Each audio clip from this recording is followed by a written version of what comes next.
ഒന്ന് അമ്മ എന്ന വാക്കും, രണ്ട് അച്ഛൻ എന്ന വാക്കും. 10 മാസം ഒരു കുഞ്ഞിനെ വയറ്റി ചുമന്ന് അവളെ ഈ ഭൂമിയിലേക്ക് പ്രസവിച്ചിടുമ്പോൾ കുഞ്ഞിന്റെ ആദ്യത്തെ വറ്റ് അത് മാറ്റുവാൻ വേണ്ടി അമ്മ തന്റെ കുഞ്ഞിനെ തന്റെ മാറോട് ചേർത്തണയ്ക്കുന്നു.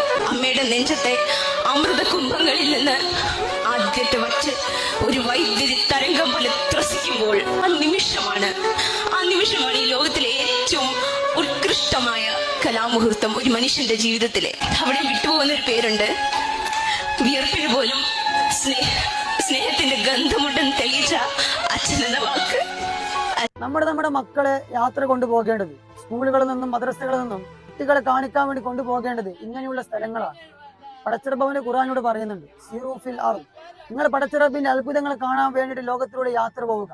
അള്ളാന്റെ അത്ഭുതങ്ങൾ കാണുവാനും ഭൂമിയുടെ സുന്ദരമായ കാഴ്ചകൾ കാണാൻ വേണ്ടി നമ്മുടെ കുട്ടികളെ യാത്രയിൽ കൊണ്ടുപോകുമ്പോൾ നമ്മൾ കൊണ്ടുപോകേണ്ട സ്ഥലം ഇങ്ങനെയുള്ള സ്ഥലങ്ങളാണ്. വൃദ്ധസദനങ്ങളായ ഒരുപാട് സ്ഥലങ്ങൾ. നമ്മുടെ മക്കളെ ഇങ്ങനെയുള്ള സ്ഥലങ്ങളിലേക്ക് കൊണ്ടുപോകുമ്പോൾ, അവരെ ഈ കാഴ്ചകളൊക്കെ കാണിക്കാൻ വേണ്ടി കൊണ്ടുപോകുമ്പോൾ ഈ അവസ്ഥകളൊക്കെ കണ്ടാൽ തീർച്ചയായിട്ടും ഓരോ മക്കളും അവരുടെ മാതാപിതാക്കളുടെ അവസ്ഥകൾ മനസ്സിലാക്കും. സ്വന്തം മാതാപിതാക്കളെ ഇന്നലെ കണ്ട കാമുകന് വേണ്ടിയിട്ട് അല്ലെങ്കിൽ ഒരുപാട് പദവി ലഭിച്ചതിന്റെ പേരിൽ സ്വന്തം മാതാപിതാക്കളെ കൊണ്ടുപോയി വൃദ്ധസദനങ്ങളൊക്കെ ഒഴിവാക്കുന്ന കാലഘട്ടമാണ്. അതുകൊണ്ട് മക്കളെ ലോകം കാണിക്കുന്നതിന് മുമ്പേ ഇങ്ങനെയുള്ള അവസ്ഥകളൊക്കെ കാണിച്ചു കൊടുക്കുക.